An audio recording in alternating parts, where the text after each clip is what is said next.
তিব্বতৰ ধৰ্মগুৰু দালাই লামাৰ স্মৃতি বিজড়িত শোণিতপুৰ জিলাৰ মিছামাৰী ঐতিহাসিক প্ৰসিদ্ধ লামা কেম্পৰ বৃহৎ ভূমি আজি ৰাজ্যৰ বন্যপ্ৰাণী বিভাগক আনুষ্ঠানিকভাৱে হস্তান্তৰ কৰে ভাৰতীয় সেনাবাহিনীয়ে। আজিৰ দিনটো ভাৰতীয় সেনাবাহিনী আৰু ৰাজ্যৰ বন্যপ্ৰাণী বিভাগৰ বাবে এক ঐতিহাসিক দিন হিচাপে পৰিগণিত হৈ ৰব। ৰাজ্যখনত হাতী আৰু মানুহৰ সংঘাতে তীব্ৰ ৰূপ ধাৰণ কৰি অহাৰ সময়তে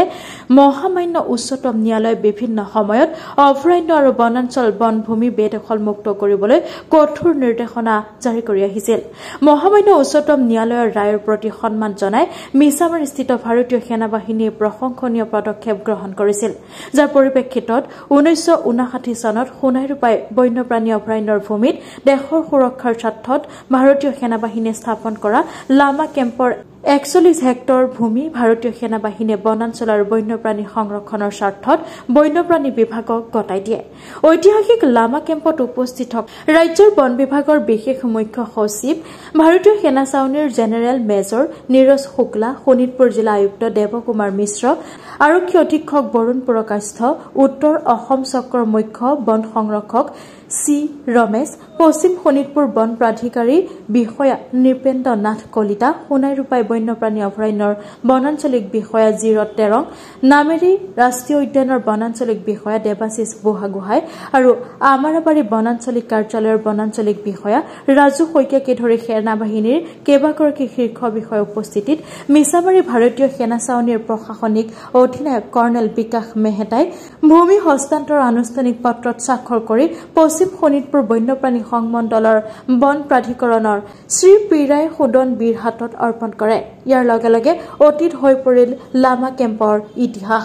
পূৰ্বৰ সোণাইৰূপাই সংৰক্ষিত বনাঞ্চল আৰু বৰ্তমানৰ সোণাইৰূপাই বন্যপ্ৰাণী অভয়াৰণ্যৰ প্ৰায় 41 হেক্টৰ ভূমি 1962 চনৰ পৰা দখল কৰি অহা ভাৰতীয় সেনাই দেশৰ সুৰক্ষাৰ স্বাৰ্থত ব্যৱহাৰ কৰি আহিছিল। সেনাবাহিনীৰ এনে প্ৰশংসনীয় পদক্ষেপ গ্ৰহণ কৰাৰ পাছত ৰাজ্যৰ বন বিভাগ আৰু প্ৰকৃতিপ্ৰেমী ৰাইজে ধন্যবাদো জ্ঞাপন কৰিছে।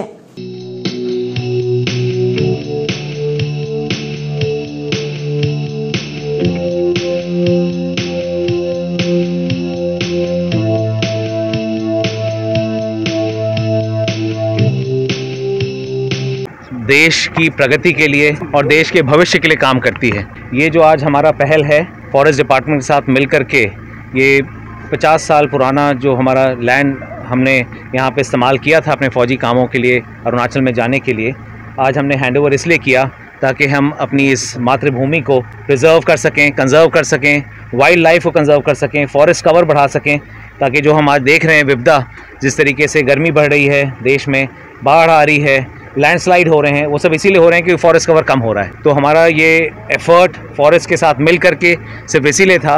कि हम देश को और अपने असम ब्यूटीफुल स्टेट को और सुंदर बना सकें और यहाँ पे टूरिज़्म भी हम फैला सकें, और जितने भी हमारे जो बच्चे हैं उन सबको भी एक मौका मिले ये समझने का कि तमाम जो गवर्नमेंट की संस्थाएं हैं वो मिलजुल करके कैसे काम करती हैं। तो इस इरादे के साथ, इस मकसद के साथ देश की प्रगति में हाथ बढ़ाते हुए, हाथ जोड़ते हुए, कदम से कदम मिलाते हुए फॉरेस्ट डिपार्टमेंट के साथ आज हमारे स्पेशल चीफ सेक्रेटरी के साथ मिलकर के हमने ये कार्यक्रम किया है। तो बहुत बहुत धन्यवाद। हिस्टोरिक लामा कैंप है ये 1959 में जब हिज होलीनेस दलाई लामा तिब्बत छोड़ करके आए थे। 5 असम राइफल हमारी आर्मी की पलटन थी जो उनको ले करके गाइड करके लेकर के आई थी। तो कहा यह जाता है कि करीब करीब 31 जुलाई के आसपास वो यहाँ पे रुके थे एक रात, और उसके बाद यहाँ से वो आगे उनको दिल्ली ले जाया गया और बाद में धर्मशाला ले जाया गया। तो और आपको ये भी जो बता दूं, जो मैं चीफ सेक्रेटरी साहब को बता रहा था कि ये हिज होलीनेस दलाई लामा जी का ये बर्थडे का जन्म का भी मंथ है, ये महीना है जुलाई। 6 जुलाई को उनका जन्म था और 6 जुलाई के दिन हमारे डीएफओ साहब के साथ और हमारे स्टेशन कमांडर के साथ मिल करके यहाँ पे बातचीत हुई, ये कागज़ बनाए गए और इसी महीने में, इस शुभ महीने में हमने सोचा ये लैंड हमारा हैंड ओवर होना चाहिए forest department. Thank you sir, धन्यवाद। ये ज़मीन है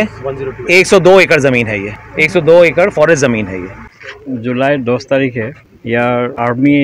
लामा केम्प তেওঁলোকে আজি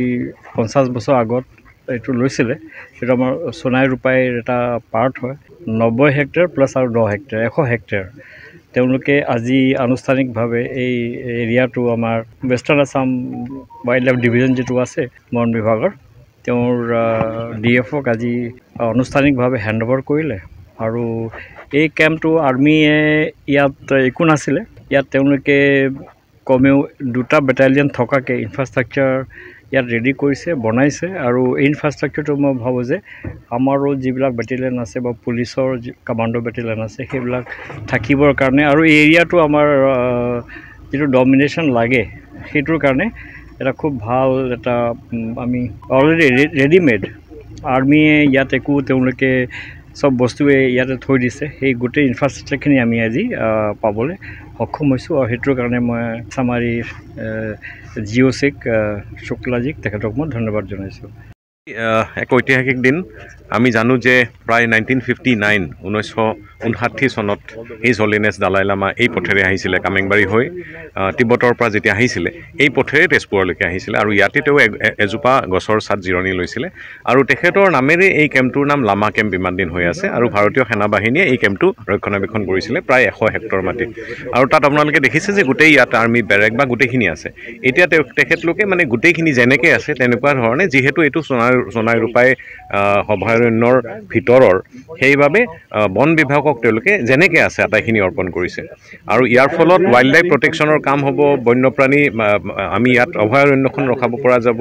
ইয়াত জৈৱ বৈচিত্ৰ্যৰ বিষয়ে বিভিন্ন ধৰণৰ চিন্তা চৰ্চা কৰিব পাৰিব আৰু তাতকৈ ডাঙৰ কথা ইয়াতে আমাৰ ফৰেষ্ট বেটেলিয়ন বা আছাম পুলিচ বেটেলিয়ন যিমান আছে আৰ্মি তেওঁলোকৰ সুৰক্ষা বাহিনী আছে বন সুৰক্ষা বাহিনী আছে তেওঁলোকক ৰাখিব পৰা যাব আৰু লগতে সোণাই ৰূপাই আমি নামেৰি আৰু সোণাই ৰূপাই অভয়াৰণ্যৰ যিখিনি কাম আমি হাতত লৈছোঁ বা এটা প্ৰকল্প অভিলাষী প্ৰকল্প হাতত লোৱা আছে দুইখন আমি যদি সংযোগ কৰিব পাৰোঁ মানে বিভিন্ন ধৰণৰ কথা আমি নতুনকৈ চিন্তা কৰিব পাৰিম আৰু ইয়াত আটাইতকৈ ডাঙৰ কথা হ'ল ভাৰতীয় সেনাবাহিনীৰ মিছামাৰী কেণ্টনমেণ্টৰ আমাৰ ইয়াৰে মেজৰ জেনেৰেল নীৰজ শুক্লা ছাৰৰ তেখেতৰ যিটো ইনিচিয়েটিভ লগতে আমাৰ DFO ৱাইল্ড লাইফ পিৰাই তেখেতৰ যিটো ইনিচিয়েটিভ আৰু যিটো বনান্যতা সেনাবাহিনীৰ তেওঁলোকে ইমান বছৰ তেওঁলোকৰ লগত থকা এই গোটেই প্ৰপাৰ্টিটো তেওঁলোকে আজি বন বিভাগক অৰ্পণ কৰিছে তাৰ বাবে মই সংশ্লিষ্ট সকলোকে ধন্যবাদ জ্ঞাপন কৰিছোঁ।